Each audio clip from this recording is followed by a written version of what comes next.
வெள்ளிக்கிழமை காலையில் 5 விதமான நெய்வேத்தியம் வச்சுருக்கேன்.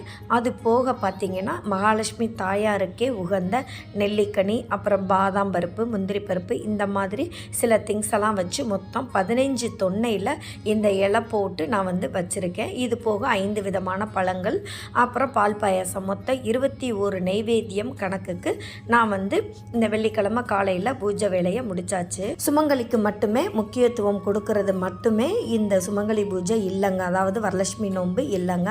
மெயினாக குழந்தைங்களை எந்த அளவுக்கு நம்ம ஆரவாரத்தோடு கூப்பிட்டு அவங்களுக்கும் நலுங்கு வச்சு சீப்பு, கண்ணாடி, மருதாணி, அப்புறம் பொட்டு, நெயில் பாலிஷ், கண்மை, இந்த மாதிரி விஷயங்கள்லாம் அவங்களுக்கு கூப்பிட்டு நம்ம கொடுக்கும்போது அந்த மகிழ்ச்சியில் மகிழ்ந்து ஓடி ஓடி வருவாங்க இந்த வரமகாலட்சுமி தாயாருங்க. தாம்பூலப்பை அப்படின்றது நம்மளுக்கு முடிந்த இயன்ற பொருட்களை வச்சு மட்டுமே கொடுக்கலாங்க. இதே மாதிரி நெக்ஸ்ட் ஒரு விலாகில் பார்க்கலாம்.